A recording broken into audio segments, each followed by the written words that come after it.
seguimos con la presentación, la exposición del doctor Santiago Acosta Colmenares. Él es médico veterinario de la Universidad de La Salle, presidente de la Asociación de Medicina Veterinaria Cannabinoide LATAM. Tiene una especialización en comunicación y ambiente de la Universidad Nacional de La Plata y es miembro de la Asociación Canadiense de Medicina Veterinaria Cannabinoide. Bueno, muchísimas gracias a los organizadores de este evento latinoamericano pues, por el gran esfuerzo de reunir a tantos profesionales de diversas áreas del tema en torno al cannabis medicinal. Pues la verdad es muy grato para nosotros como asociación poder tener este bloque el día de hoy de 3 presentaciones para poder mostrarles lo que se hace en medicina veterinaria cannabinoide acá a nivel de Latinoamérica, ¿sí? Agradecerles este espacio nuevamente y pues personalmente agradecerles que me permitan hacer lo que más me gusta en un momento de tensión en el que está mi país ahorita por el exceso de la fuerza policial, y creo que eso hay que decirlo. Entonces gracias por permitirme hacer esto que me desconecta de eso, pues algo que es complejo en lo que estamos. Entonces a lo que vinimos. El día de hoy, pues yo les quiero hacer una charla, ¿sí? Es la primera vez que la hago, la hice especialmente para este evento, para no entrar tampoco en lo repetitivo, y es conocer un poco la historia de la evolución del sistema endocannabinoide. Entonces voy a compartir mi pantalla, con el permiso de ustedes, y vamos a empezar.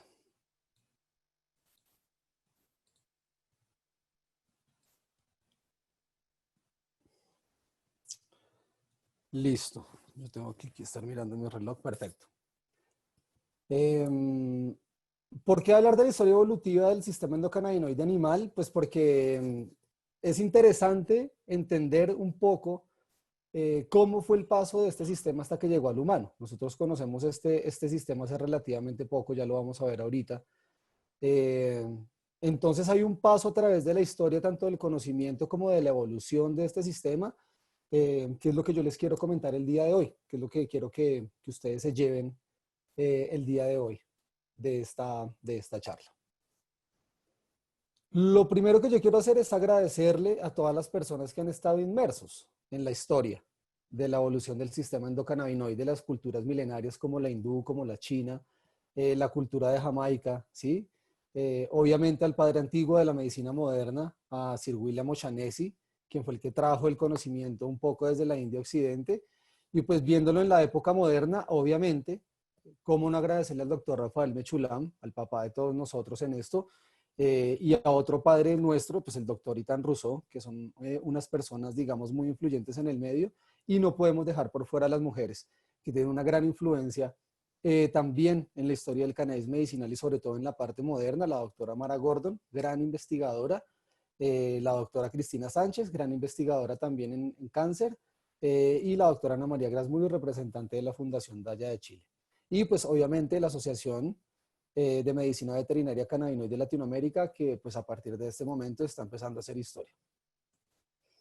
Alguien a quien no hay que darle las gracias, evidentemente, en toda esta bonita historia, pues es a este señor, a Harry Eislinger, pues porque gracias a él tuvimos una época oscura en la cual todo el conocimiento místico, científico, espiritual, medicinal de la planta, pues se bloqueó porque este señor que está aquí fue el encargado de decir o de inventarse el tema prohibicionista, ¿ok? Y él metió al cannabis medicinal ahí por temas racistas. Entonces, a este no hay que agradecerle nada, pero pues lamentablemente hace parte de nuestra historia como un resurgimiento que existe gracias a lo que este señor pues quiso tapar y evidentemente pues ya no pudo. Entonces, antes de hablar de la historia evolutiva del sistema endocannabinoide, y lo vamos a ver ahorita reflejado en algunas especies y familias de animales, debemos hablar un poco de la historia moderna. Yo siempre me pregunté si el sistema endocannabinoide es un sistema de modulación homeostático o ubicuo que está en la mayoría de las células de los organismos de los mamíferos y gran parte de los invertebrados. ¿Por qué no supe eso yo? ¿Por qué no me lo dijeron a mí en fisiología, en anatomía, en histología? ¿Ok? Y es básicamente porque la historia moderna nos remite a que hacia el 99 y 2000 fue que se terminó de describir el sistema endocannabinoide como tal por el equipo del doctor Rafael Mechulam, acompañado del doctor Lumiranus, que también es muy importante en la historia del cannabis porque él por primera vez aisló la anandamida, sí, que es uno de los endocannabinoides principales. Pero miren cómo somos los humanos. Siempre vamos un poco de afuera hacia adentro y no vamos tanto de adentro hacia afuera. ¿Ok? ¿A qué me refiero? Que nosotros en la historia moderna primero descubrimos algo que estaba en la planta que sabíamos que nos afectaba y nos modulaba de alguna manera. Luego nos preguntamos, bueno, debe haber un receptor, ¿ok? Al cual modulan esas sustancias. Y finalmente, pues bueno, nosotros también debemos producir algo que se asemeje a esas sustancias que modulan esos receptores. Entonces la historia moderna va un poco como es la historia occidental o como suele ser un poco la vista occidental, que es un poco de afuera hacia adentro. Entonces el llamado acá también es a tratar y a ver el cannabis un poco de adentro hacia afuera, ¿ok? Al día de hoy hay más de 18.000 estudios, sí, perdón, al año pasado había más de 18.000 estudios en cannabis, obviamente muchos desacreditando, hablando de la parte tóxica, pero también ya hay muchos estudios que hablan de las propiedades médicas, de la seguridad, de la eficacia, de la farmacocinética, de los cannabinoides. Y en medicina veterinaria también ya vamos teniendo un buen cúmulo de información. Entonces ya no podemos mantener esa excusa o esa premisa de que no hay información, ¿ok? Sí, ya la hay. Y pues como asociación una de nuestra idea también es recopilarla y empezar a crearla, ¿ok? No podríamos hablar del sistema endocannabinoide sin empezar por acá si vamos a hablar de su historia evolutiva, ¿ok? Porque el ácido araquidónico es la base, digamos, funcional de todo este sistema. ¿Por qué? Porque está presente en todos los endocannabinoides, o sea, en esos neuromoduladores que producimos nosotros mismos, ¿ok? Y que van a ir a esos receptores que tenemos nosotros. Todos tienen en su estructura el ácido araquidónico, ¿ok? Es básicamente un fosfolípido de membrana, o sea, lo podemos encontrar en cualquier parte del cuerpo, ¿sí? En donde haya membrana celular va a estar el ácido araquidónico. Y tiene, digamos, también varias implicaciones en la fisiología de los animales. Por ejemplo, está en una alta concentración en la leche. Entonces, además de que la leche por sí tiene endocannabinoides, como el 2-AG, ¿sí? El 2-araquidonilglicerol, que estimulan a los fetos de todos los mamíferos a tener el reflejo de succión, la leche también va cargada de ácido araquidónico. ¿Para qué? Para que ese nuevo ser tenga, digamos, esa base nutricional para poder crear sus propios endocannabinoides. Entonces es importantísimo, ¿ok? Y aquí empieza a jugar una gran importancia lo que para mí es lo más importante en los pacientes, que es su alimentación. Acupuntura, cannabis, reiki, etcétera, etcétera, etcétera. Nosotros podemos hacer lo que sea, ¿ok? Medicina convencional, pero si no tenemos a un paciente bien alimentado, no vamos a lograr muchas cosas. Entonces, por ejemplo, entendiendo que el omega 6 es ácido linoleico, ácido gamma aminolinoleico y incluye también al ácido araquidónico, debemos empezar a pensar que la nutrición de un animal que necesite suplementar su sistema endocannabinoide o con el cual vayamos a empezar una terapia canábica, pues debe tener algún tipo de este suplemento, ¿ok? Y dentro de los animales, pues tenemos ejemplos. Por ejemplo, hay carnívoros estrictos, como el gato, que no son capaces de producir su propio ácido araquidónico. Por eso tienen que tomarlo constantemente del músculo de la carne de los animales, que sí lo producen. Pasa lo mismo en los rodaballos, que son unos peces carnívoros, y en los mosquitos, ¿ok? En los mosquitos, pues van más dirigido a la no gestión del ácido araquidónico, pero digamos que esta molécula que tenemos acá es el eje principal de la evolución que tuvo ese sistema en las diferentes especies a través del tiempo. Entonces ahora les propongo que hagamos un recorrido, ¿ok? Por esa historia evolutiva y vamos desde cronológicamente de atrás para adelante. El sistema endocannabinoide está presente en casi todo el reino animal, ¿sí? No lo encontramos en algunos insectos en el reino protozoo, pero está en casi todo el reino animal, ¿ok? Digamos que el desarrollo del sistema endocannabinoide se dio a la par del desarrollo del sistema nervioso. de aquí, digamos, la gran relación que tienen. Digamos que el desarrollo filogenético de estos dos sistemas es complejo, ¿ok? Y luego vimos cómo otros sistemas fueron entrando en ese desarrollo filogenético, como el endocrino y el inmunológico. ¿M? Entonces, digamos que el sistema endocannabinoide está totalmente relacionado con estos sistemas. Ya sabemos que es un modulador de otros sistemas, ¿ok? ¿M? Pero básicamente él se desarrolló a la par que estos sistemas que modula, ¿ok? Es omnipresente en mamíferos. Todos los mamíferos poseen sistema endocannabinoide, ¿ok? Por lo cual nosotros como médicos veterinarios, nuestro paciente final, pues, va a ser mamífero, obviamente, ¿sí? Eh, e incluso existe de forma compleja y desarrollada en algunos invertebrados, como la hidra, que es ese animalito que ustedes ven ahí, y ahorita vamos a hablar un poco más a profundidad de ella, porque en ella, que es un modelo experimental muy bueno de laboratorio, han podido llevar a cabo estudios de sistema endocannabinoide bastante interesantes, ¿ok? Entonces, inclusive este tipo de invertebrados puede llegar a tener el sistema. ¿Y cuando decimos que un animal posee sistema endocannabinoide? Cuando posee estas tres partes dentro de su organismo, los receptores cannabinoides, ¿no es cierto? Que sabemos que son el 1, el 2, posiblemente el 3. Los ligandos, que son esos neuromoduladores o esos endocannabinoides, ya les han dicho, la anandamida, el 2-areaquidonilglicerol, la NADA, el eterdeltanolamida, bueno, en fin. Y tenemos unas enzimas de metabolización que también hacen parte de este sistema y son muy importantes, ¿sí? Como la FAH para el caso de la anandamida o la MAGL para el caso de la 2-AG. Son enzimas que se encargan de metabolizar estos ligandos. Entonces, estas son las partes del sistema que van a caracterizarse en los animales de los que vamos a hablar de aquí en adelante de una forma u otra, ¿ok?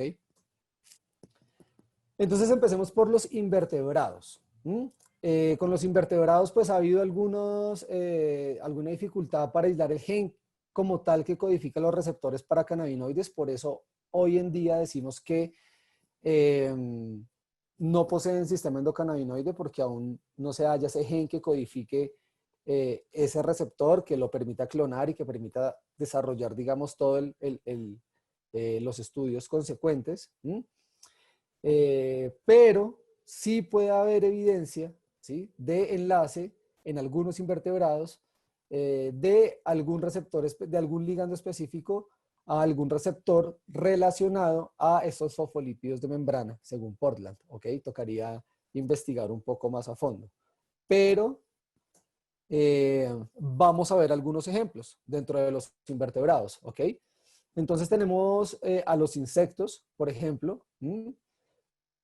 Como les digo, aún no existe una evidencia concluyente de la unión de ligandos cannabinoides y sus receptores en los tejidos de insectos, pero en hormigas, sí, en un estudio muy antiguo que hizo Frischtench por allá en el 78, ¿sí? Pues no sé su objetivo cuál era, pero sí quería saber seguramente qué tipo de sistemas compartían los insectos con el humano, porque empezó a administrar diferentes tipos de fármacos que modulan el comportamiento, como el THC para el caso del cannabis. También utilizó anfetaminas, dietilamida de ácido lisérgico, ¿ok? Y él se dio cuenta que había un cambio en el comportamiento de la búsqueda fuera del nido después de 15 días, o sea, les dio durante 15 días, les retiró, ¿sí? Y se dio cuenta que con el THC había un cambio en cómo ellas después salían a explorar y a buscar, digamos, su alimentación. Sí llegaba a haber algún cambio de comportamiento. Un crosstalk, o sea, una acción del cannabinoide del THC por acción indirecta sobre otro receptor podría ser, ¿ok? Volvamos ahora a la hidra, ¿sí? Como les digo, es un modelo, digamos, apetitoso en los laboratorios por su reproducción, bueno, por bastantes cosas. Y en la hidra, ¿cómo pudieron decir que existía el sistema endocannabinoide? Eh, pues al estimular el apetito del animal, ahorita no recuerdo exactamente con qué fármaco, midieron y encontraron una gran liberación del 2-araquidonilglicerol. Entonces, pues, digamos que es una prueba irrefutable de que allí está, ¿ok? Mm, Y también un grupo de italianos se dio cuenta que el ácido araquidónico también tiene un papel importante en la señalización de la conducta alimentaria de este animal. Ahora vamos a la familia planaria, ¿sí? Digamos, este es único en su especie, en su género. Al igual que en los mamíferos, ¿sí? Los agonistas dopaminérgicos modularon la movilidad de estos animales. ¿Qué hicieron? Ellos estimularon a estos animales con un cannabinoide sintético, que es ese que está ahí, el WIN 55.212-2, ¿sí? Y se dieron cuenta que este animal llegaba a tener movimientos estereotipados al estimularlos con este cannabinoide sintético. O sea, sí había algún tipo de receptor que estaba atendiendo al estímulo. Eso lo hizo Butarelli en 2002. En sanguijuelas también se han hecho estudios, ¿sí? Se ha descubierto que existen similitudes en los genes que codifican los receptores CB1 entre este animal y el de los mamíferos. Pero podría esto deberse a que, como sabemos que ellos son unos huéspedes directos y están consumiendo sangre de mamífero constantemente, no se sabe si esa codificación puede ser ligada también al ADN del huésped, del cual está consumiendo su sangre, ¿ok? Pero poseen un sistema que es alterado por el cannabis, ¿ok? Y esto lo dijo Elfick en el 98. En los caracoles, otra especie de invertebrados, ¿sí? Al utilizar un antagonista cannabinoide, o sea, al utilizar algo que iba a ser receptor, pero lo ocupaba más no lo activaba, ¿sí? Se descubrió que aumentaba el número de cannabinoides liberados como una respuesta de compensación, obvio. El cuerpo está diciendo, estoy lanzando mis cannabinoides, pero mis receptores no los leen, lanzo más. No los leían porque había un antagonista cannabinoide en ese receptor, ¿ok? Entonces así fue como en los caracoles también pudimos llegar a darnos cuenta que este sistema endocannabinoide pues estaba presente. Ahora, vamos a ir a otro capítulo de esta historia. Que son los vertebrados no mamíferos. Si ya estamos hablando de vertebrados, ya fijo, podemos hablar en su generalidad que podemos tener un sistema endocannabinoide presente de alguna forma. Entonces, los peces, hablemos de los peces inicialmente. La codificación genética de los peces para el receptor tipo 1 es similar que en los humanos, mientras que para los receptores tipo 2 no.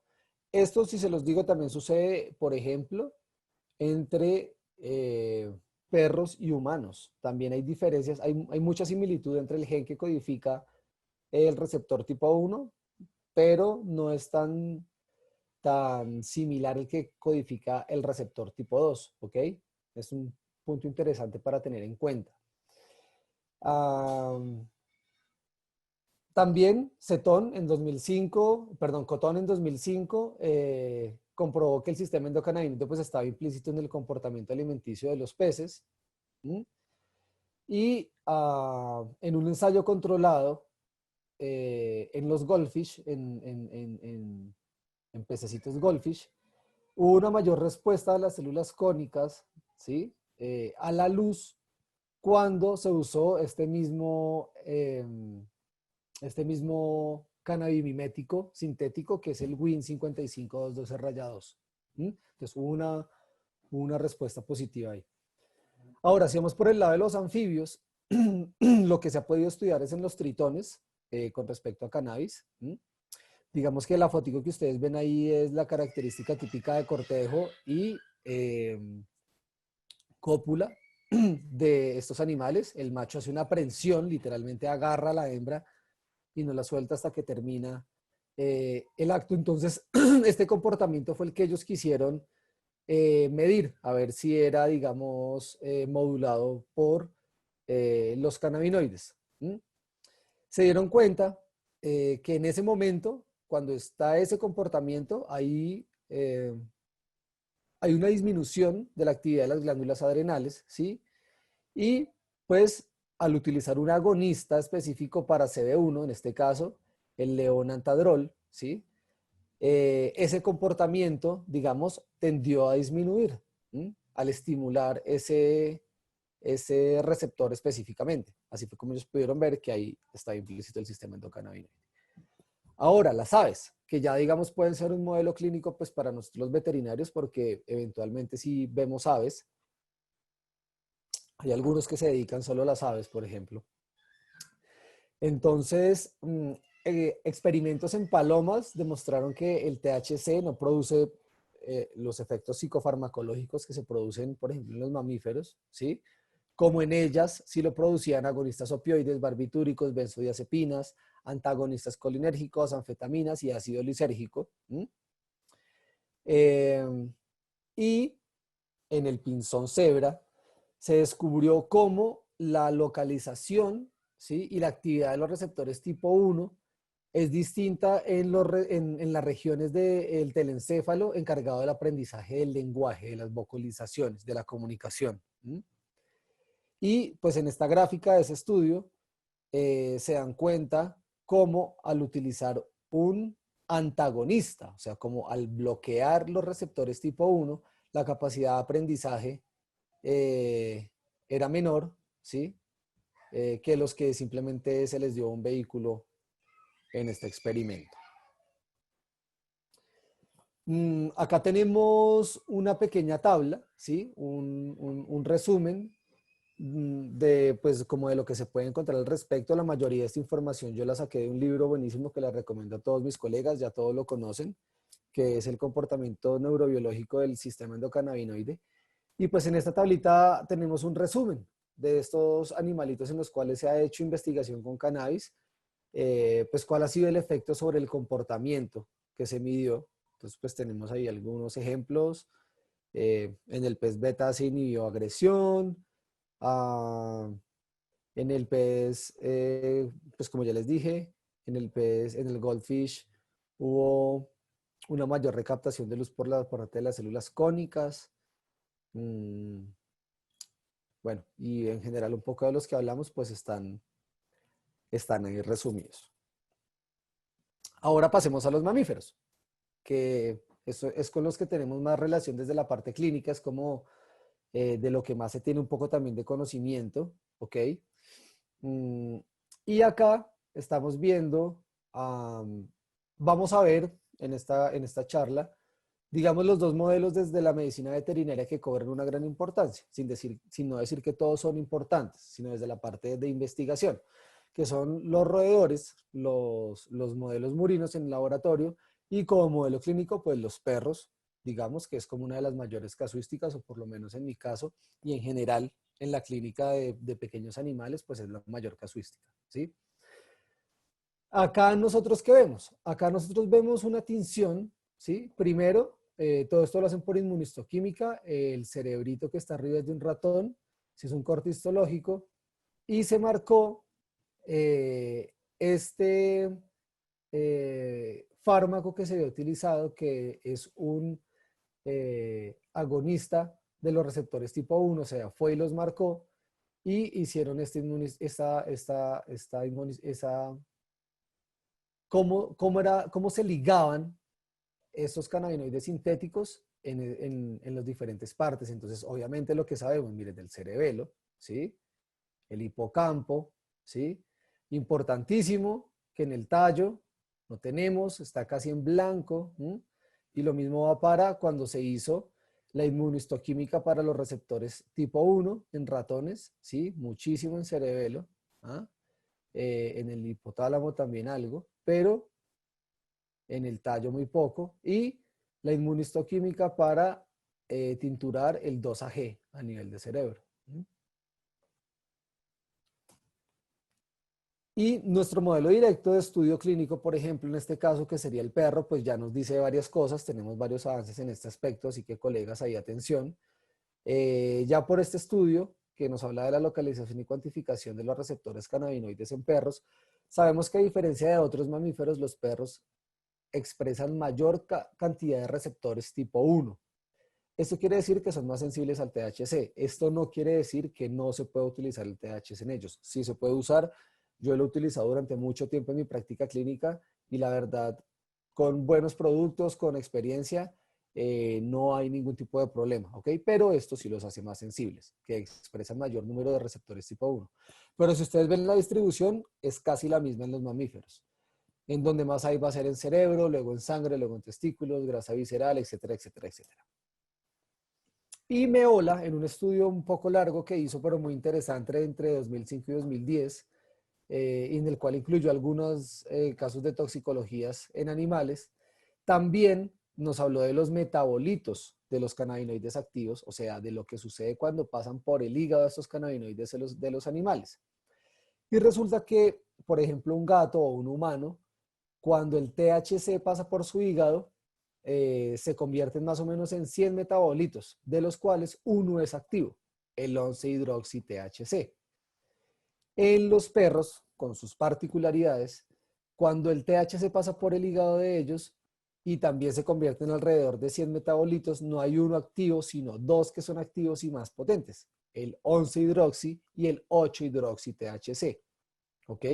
Entonces debemos ser muy estudiosos del tema cuando vayamos a dosificar con THC a nuestros animales, pero repito, esto se puede hacer y en la práctica clínica también se ve varios colegas que lo hacen con muy buenos resultados y sin accidentes. ¿Esto qué nos quiere decir? ¿Que puede haber intoxicaciones por cannabis? Claro que las puede haber. Puede haber sobredosis letales solamente por el consumo de cannabis. Muy difícil, imposible diría yo, casi que imposible, no hay nada imposible, pero digamos que no parece ser así. Y este estudio que es brutal, ¿sí? Que nos habla de las interacciones entre el sistema opioide y el cannabinoide, que es un estudio bellísimo, me trae esta gráfica a colación porque nos habla de la densidad de los receptores mu del sistema opioide y de los receptores 1 del sistema endocannabinoide en el lugar encargado de controlar la respiración y los latidos cardíacos, y es acá donde estoy moviendo el mouse. Miren que para receptores tipo 1 es baja, antes se creía que no había, pero ahora se sabe que hay, pero en una forma tan baja que no llega a alterar esta zona. Pero miren los receptores para el sistema, perdón, para la densidad para los receptores del sistema mu, del sistema opioide, de los receptores mu del sistema opioide, muy denso. Acá está la gran diferencia en cualquier mamífero, incluyendo el humano, entre utilizar un cannabinoide o un opioide, por ejemplo, en el tratamiento del dolor. Y la ventana terapéutica tan grande que nos da el cannabis. Con mis pacientes yo puedo subir las dosis a medida que lo necesito. Lo he hecho con pacientes en el transcurso de 2 años y no he tenido ningún inconveniente, ¿ok? Con los opioides es otro cuento. Bueno, y para ir terminando, y dándole paso ahorita a mi colega Juan Fernando con un caso clínico hermosísimo, muy bien hecho, acerca de mastocitoma cutáneo tratado con cannabis, quiero mostrarles rápidamente, no un perro, un gato, un cerdo que traté alguna vez, como también para salir un poco de ese paradigma siempre del perro y el gato, que se llamaba Pola, fue una cerdita que rescataron en un santuario, estuvo toda su vida encerrada en 2x2 teniendo lechones, obviamente sus articulaciones estaban destrozadas, tenía un problema osteoarticular bastante grande. A Pola le dimos 5 meses y medio de calidad de vida, pues hasta que tocó ayudarle a trascender, porque el cannabis no es magia, ¿ok? Pero hubo 2 meses y medio en los cuales, con estas dosis que ustedes están viendo ahí, ¿ok? De cada uno de los cannabinoides principales, o sea, 6 miligramos de CBD y 6 miligramos de THC, cada 12 horas, lo que era un equivalente de 0.03 miligramos de cada uno, ¿sí? Titulándolo y llevándolo hasta 0.04, obtuvimos los siguientes resultados. El video 1, acá no hay sonido, no importa si no escuchan. El video 1 es Pola, el día que vamos a verla, no soporta el dolor en su pata posterior derecha, o sea, una osteoartritis de codo bastante brutal, y pasaba lo mismo con sus miembros posteriores. Tocaba ayudarle a pararse, ¿sí? Y no tenía el apetito, digamos, muy bien. O sea, estaba un poco decaída la cerda y pues miren, eso es un síntoma de dolor y pues había que ayudarle a parar. El siguiente video es el día 14 de tratamiento. Pola se incorporaba sola, se paraba solita. Ya no tenía ese dolor en esa pata derecha, todavía tenía un poco de dolor en el miembro posterior izquierdo, pero pues como vieron uno de los críticos, que era el delantero derecho, pues lo tenía ya controlado, ¿sí? Y pues estaba, como pueden ver ahí, de muy buen apetito. Entonces mejoramos la calidad de vida de esta cerda durante 5 meses, ¿sí? Utilizando cannabis medicinal como una alternativa natural, eh, no inocua, ¿sí? El cannabis medicinal tiene sus contraindicaciones, debe tener su cuidado, pero que tiene una seguridad muy, muy, muy, muy grande. ¿Mm? Y muchísimas gracias nuevamente a Tercan, a la organización, por hacer en medio de esta situación un evento de esta talla, ¿sí? Con participantes y con exponentes de tan alto renombre. Un orgullo poder compartir de forma virtual un evento con el padre de todos nosotros en esto, y se nota el esfuerzo que han hecho, y gracias por abrirle el espacio a la medicina veterinaria cannabinoide. De verdad que es muy importante, y eso pues siempre vamos a poder retribuirlo con ustedes con este tipo de encuentros académicos. Muchísimas gracias.